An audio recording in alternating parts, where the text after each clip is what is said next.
এখন গার্গেল করব, গলাটা প্রচণ্ড ব্যথা আছে সাইডে। খাবো, আমার ওই আলু দিয়েই খাওয়া হয়ে যায়।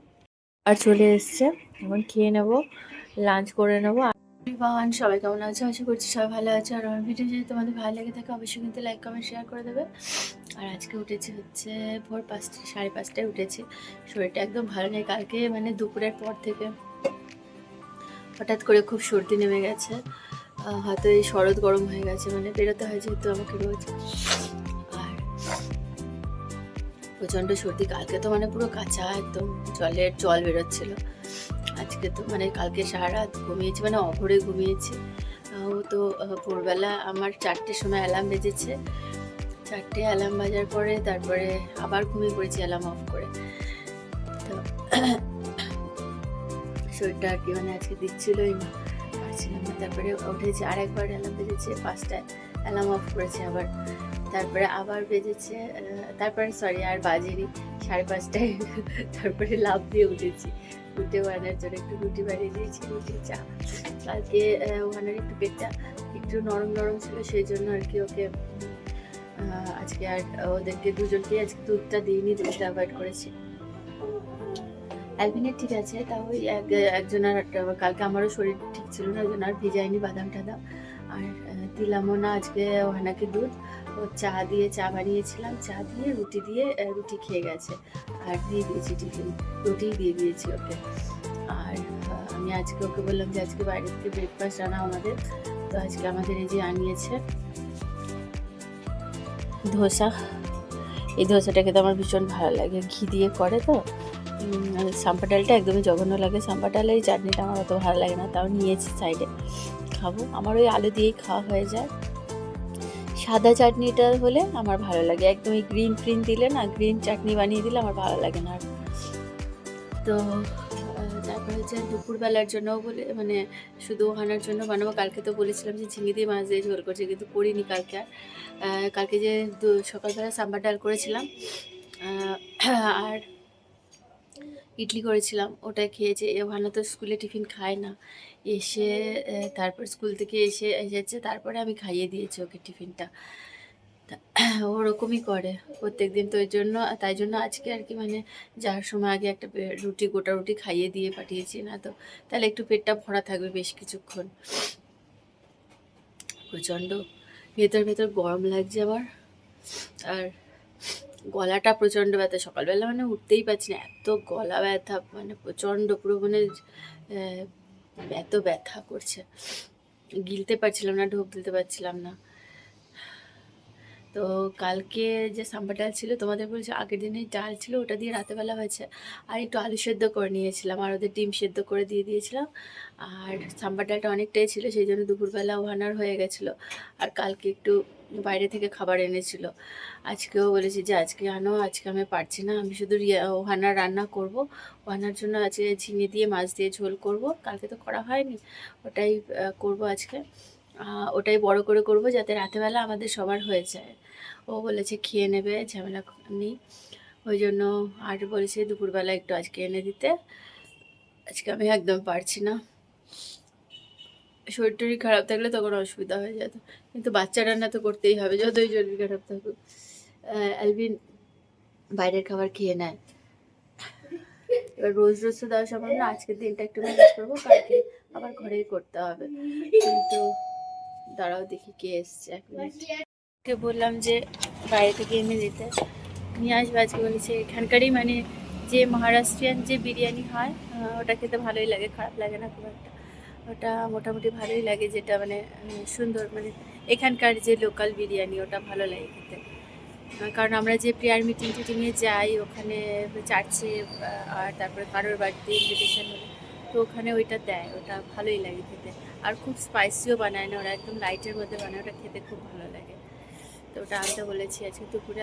আর ওহানা তো খায় না বাইরের খাবার, সেই জন্য আমাকে বানাতেই হবে ওহানার জন্য। ও ছোটো তো, খেতে পারে না, একদমই খেতে পারে না বাইরের খাবার, কিচ্ছুই খায় না। কালকে একটু করে দিয়েছিলাম,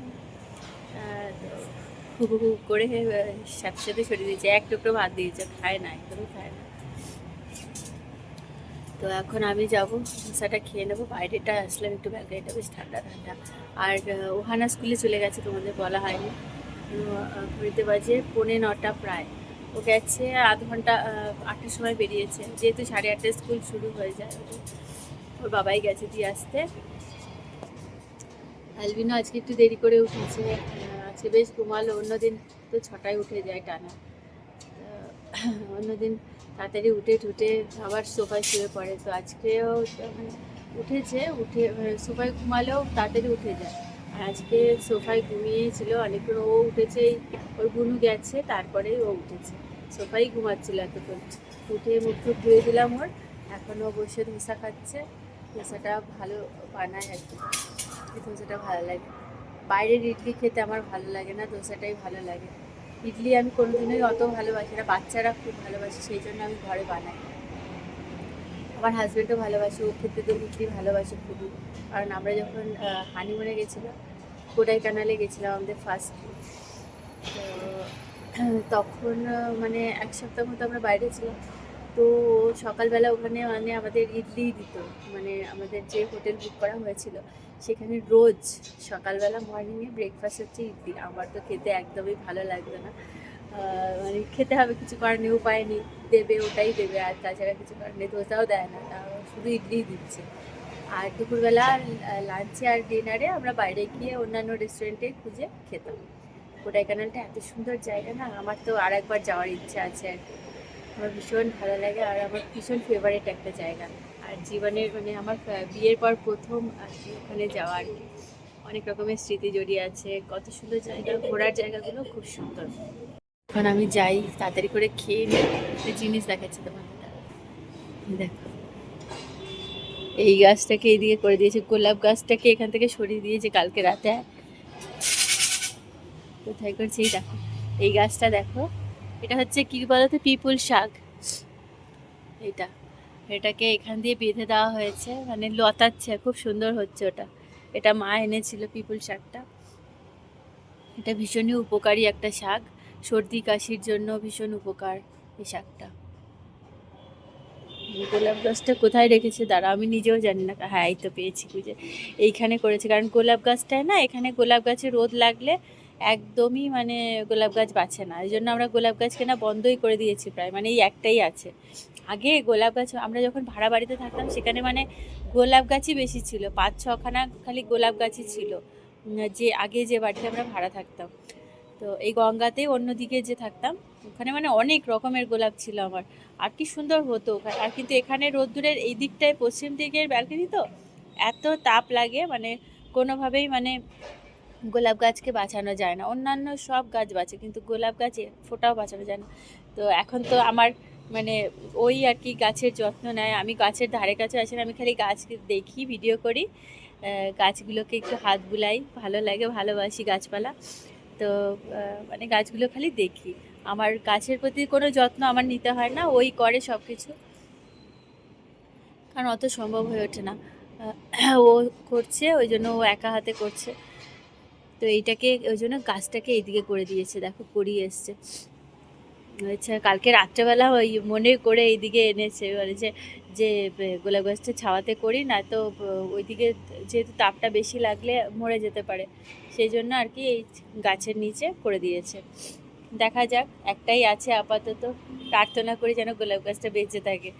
কারণ এত তাপ আসে না গরমকালে, এখানটায় রোদ্দুরটা উপরে শেডটা আছে বলে তাও রক্ষে। এখানে আগে তো আমাদের এখানটা পুরো মানে আরোই ঢাকা ছিল, তো খুলে দিয়েছি, না তো একদমই আলো বাতাস ঢোকে না, অত ভাল লাগে না ঢাকা থাকলে, সেই জন্য আর কি। তো আমি যাই এখন, খেয়ে নিই, তোমাদের সাথে আবার পরে গল্প করব। রান্নার জন্য রান্না চড়িয়ে দিয়েছি, ঝিঙে দিয়ে মাছ দিয়ে ঝোল বানাচ্ছি, এখন কষাতে দিয়ে দিয়েছি। আর আমি কি করছি দেখো, গরম জল নিয়েছি, এখন গার্গেল করব। গলাটা প্রচণ্ড ব্যথা, এখন নুন দিয়েছি, গরম জলটা করে তার মধ্যে নুন মিশিয়ে দিয়েছি, এখন গার্গেল করব। কারণ আমি ভেপার নিতে পারি না, আমি গার্গেলটা করতে পারি ভালোভাবে। এখন গার্গেল করব, প্রায় দিনে 3-4 বার করব যদি ব্যথাটা কমে। কারণ আমি গার্গেলের জন্য মানে গার্গেল করলে গলা ব্যথাটা অনেক তাড়াতাড়ি সেরে যায়, সেই জন্য গার্গেল করাটাই পছন্দ করি। তো করে নিই তাড়াতাড়ি করে। ওইদিকে অ্যালভিনকে লিখতে বসিয়ে আমি গার্গেল করছি। আর চলে এসছে, এখন খেয়ে নেবো, লাঞ্চ করে নেবো। আর ওহানা ঘুমিয়ে পড়েছে, অ্যালভিনকে একটু অন্য কাজ দিয়ে বসিয়েছি। তো আমি এখন লাঞ্চ করে নেবো। আজকের মতো ভিডিও এখানে শেষ করছি। সবাই ভালো থেকো, সুস্থ থেকো, আবার দেখা হবে নতুন ভিডিওতে। সবাইকে টাটা।